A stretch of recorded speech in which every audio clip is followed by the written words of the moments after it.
Chapter To My Mother's Death and the Mystic Amulet.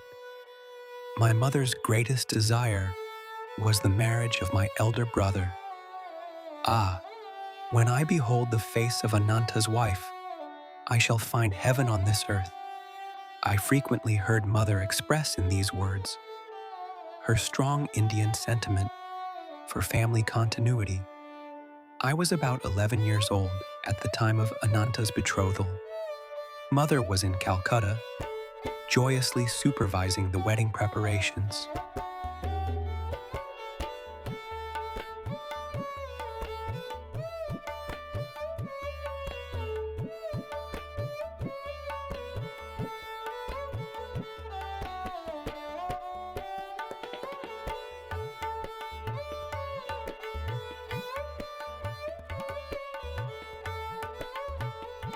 Father and I alone remained at our home in Bareilly, in northern India, whence father had been transferred after 2 years at Lahore.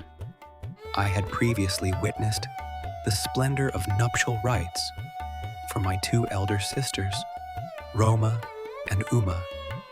But for Ananta, as the eldest son, plans were truly elaborate. Mother was welcoming numerous relatives, daily arriving in Calcutta from distant homes. She lodged them comfortably in a large newly acquired house at 50 Amherst Street. Everything was in readiness. The banquet delicacies, the gay throne on which brother was to be carried to the home of the bride-to-be, the rows of colorful lights, the mammoth cardboard elephants and camels, the English, Scottish, and Indian orchestras, the professional entertainers, the priests for the ancient rituals.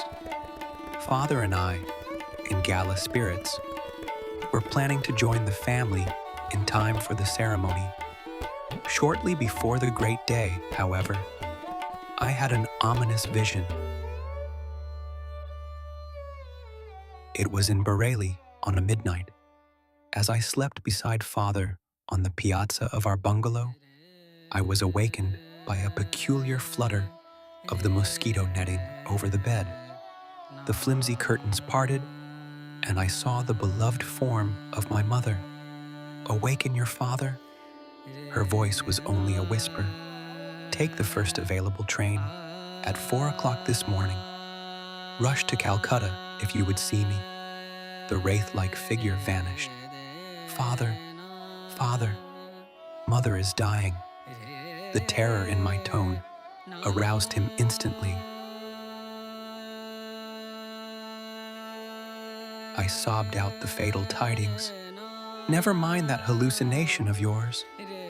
Father gave his characteristic negation to a new situation. "Your mother is in excellent health. If we get any bad news, we shall leave tomorrow. You shall never forgive yourself for not starting now." Anguish caused me to add bitterly, "Nor shall I ever forgive you." The melancholy morning came with explicit words: "Mother dangerously ill, marriage postponed. Come at once." Father and I left distractedly. One of my uncles met us en route at a transfer point. A train thundered toward us, looming with telescopic increase. From my inner tumult, an abrupt determination arose to hurl myself on the railroad tracks. Already bereft, I felt of my mother. I could not endure a world suddenly barren to the bone. I loved mother as my dearest friend on earth.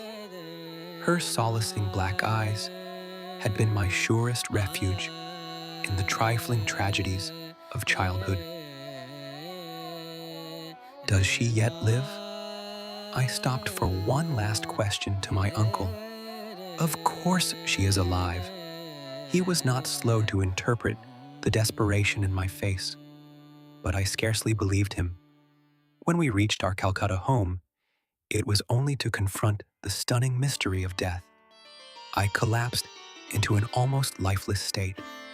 Years passed before any reconciliation entered my heart. Storming the very gates of heaven, my cries at last summoned the Divine Mother. Her words brought final healing to my suppurating wounds. It is I who have watched over thee, life after life, in the tenderness of many mothers. See in my gaze the two black eyes, the lost beautiful eyes thou seekest. Father and I returned to Bareilly soon after the crematory rites for the well-beloved. Early every morning, I made a pathetic memorial pilgrimage to a large shaoli tree which shaded the smooth, green-gold lawn before our bungalow.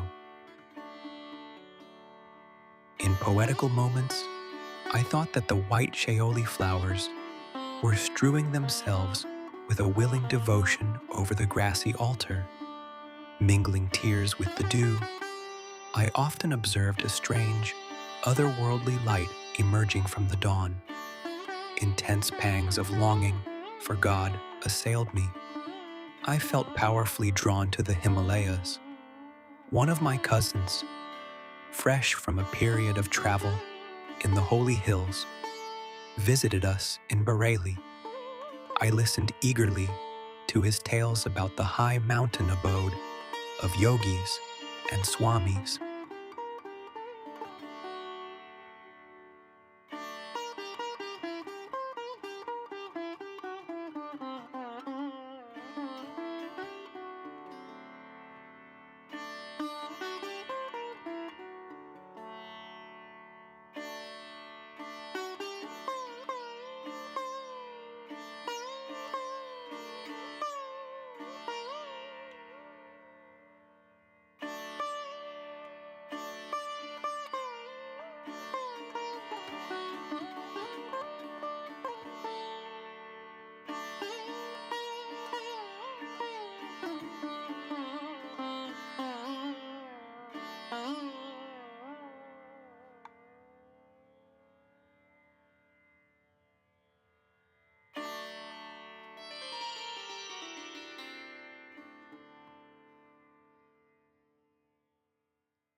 One, let us run away to the Himalayas.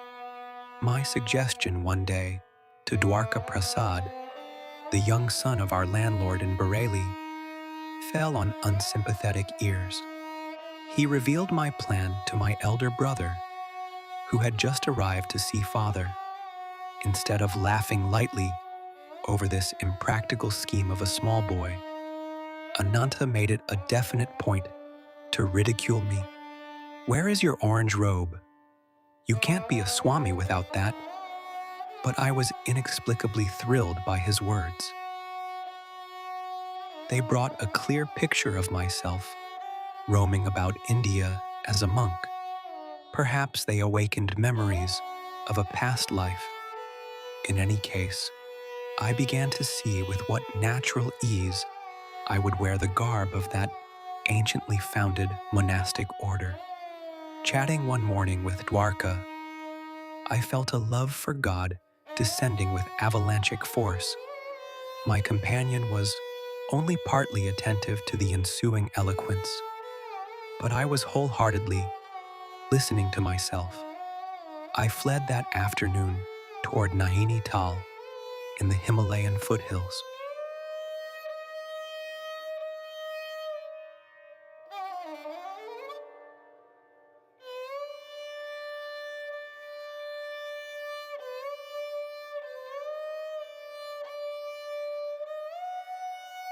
Ananta gave determined chase.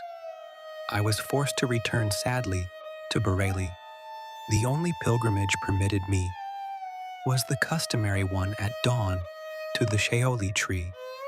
My heart wept for the lost mothers, human and divine.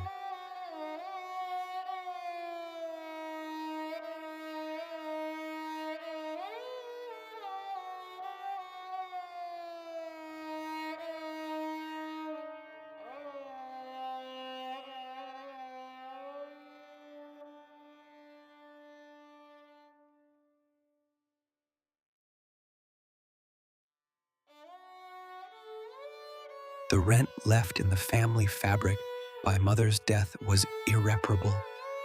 Father never remarried during his nearly 40 remaining years. Assuming the difficult role of father-mother to his little flock, he grew noticeably more tender, more approachable. With calmness and insight, he solved the various family problems. After office hours, he retired like a hermit to the cell of his room, practicing Kriya Yoga in a sweet serenity.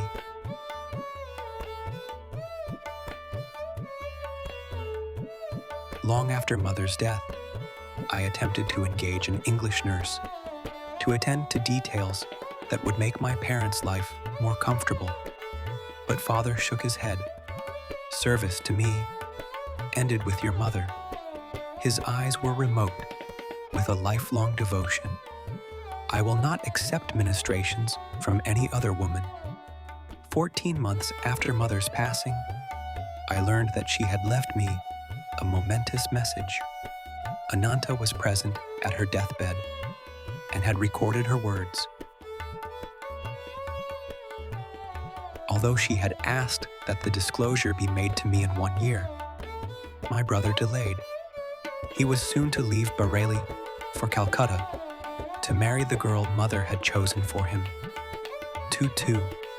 One evening, he summoned me to his side. Mukunda, I have been reluctant to give you strange tidings. Ananta's tone held a note of resignation. My fear was to inflame your desire to leave home. But in any case, you are bristling with divine ardor. When I captured you recently on your way to the Himalayas, I came to a definite resolve. I must not further postpone the fulfillment of my solemn promise. My brother handed me a small box and delivered mother's message. Let these words be my final blessing. My beloved son Mukunda, mother had said, the hour is here when I must relate a number of phenomenal events following your birth. I first knew your destined path when you were but a babe in my arms. I carried you then to the home of my guru in Benares, almost hidden behind a throng of disciples. I could barely see Lahiri Mahasaya as he sat in deep meditation. While I patted you, I was praying that the great guru take notice and bestow a blessing. As my silent devotional demand grew in intensity, he opened his eyes and beckoned me to approach. The others made a way for me. I bowed at the sacred feet. My master seated you on his lap, placing his hand on your forehead by way of spiritually baptizing you. Little mother, thy son will be a yogi. As a spiritual engine, he will carry many souls to God's kingdom. My heart leaped with joy to find my secret prayer granted by the omniscient guru. Shortly before your birth, he had told me you would follow his path. Later, my son, your vision of the great light was known to me and your sister Roma, as from the next room we observed you motionless on the bed. Your little face was illuminated. Your voice rang with iron resolve as you spoke of going to the Himalayas in quest of the divine. In these ways, dear son, I came to know that your road lies far from worldly ambitions. The most singular event in my life brought further confirmation, an event which now impels my deathbed message. It was an interview with a sage in the Punjab. While our family was living in Lahore, one morning the servant came precipitately into my room. Mistress, a strange sadhu 2-3 is here. He insists that he see the mother of Mukunda. These simple words struck a profound chord within me. I went at once to greet the visitor. Bowing at his feet, I sensed that before me was a true man of God. "Mother," he said, "the great masters wish you to know that your stay on earth will not be long. Your next illness shall prove to be your last." 2 to 4. There was a silence, during which I felt no alarm, but only a vibration of great peace. Finally, he addressed me again. "You are to be the custodian of a certain silver amulet. I will not give it to you today. To demonstrate the truth in my words, the talisman shall materialize in your hands tomorrow, as you meditate. On your deathbed, you must instruct your eldest son, Ananta, to keep the amulet for 1 year, and then to hand it over to your second son. Mukunda will understand the meaning of the talisman from the great ones. He should receive it about the time he is ready to renounce all worldly hopes and start his vital search for God. When he has retained the amulet for some years, and when it has served its purpose, it shall vanish. Even if kept in the most secret spot, it shall return whence it came." I proffered alms 2/5 to the saint and bowed before him in great reverence. Not taking the offering, he departed with a blessing. The next evening, as I sat with folded hands in meditation, a silver amulet materialized between my palms, even as the sadhu had promised. It made itself known by a cold, smooth touch. I have jealously guarded it for more than 2 years, and now leave it in Ananta's keeping. Do not grieve for me, as I shall have been ushered by my great guru into the arms of the infinite. Farewell, my child. The cosmic mother will protect you. A blaze of illumination came over me with possession of the amulet.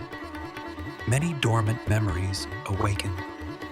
The talisman, round and anciently quaint, was covered with Sanskrit characters. I understood that it came from teachers of past lives who were invisibly guiding my steps. A further significance there was indeed, but one does not reveal fully the heart of an amulet. How the talisman finally vanished amidst deeply unhappy circumstances of my life, and how its loss was a herald of my gain of a guru, cannot be told in this chapter. But the small boy, thwarted in his attempts to reach the Himalayas, daily traveled far on the wings of his amulet. 2:1. Sanskrit root, meaning of Swami, is he who is one with his self, Swa. Applied to a member of the Indian order of monks, the title has the formal respect of the Reverend. 2:2. The Indian custom, whereby parents choose the life partner for their child, has resisted the blunt assaults of time. The percentage is high of happy Indian marriages. 2-3. An anchorite, one who pursues a sadhana, or path of spiritual discipline. 2-4. When I discovered by these words that Mother had possessed secret knowledge of a short life, I understood for the first time why she had been insistent on hastening the plans for Ananta's marriage. Though she died before the wedding, her natural maternal wish had been to witness the rites. 2-5. A customary gesture of respect to sadhus.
re re re na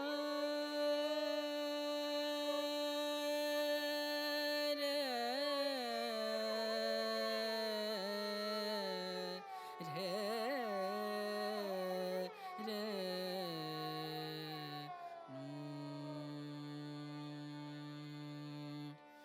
re drena drena drena drena tana dere drena drena drena drena tana dere drena drena drena drena tana dere drena drena drena drena tana dere na tana tom de tadare dani dare dani tadare dani o dani tom tom tom tana na na na na na drena drena drena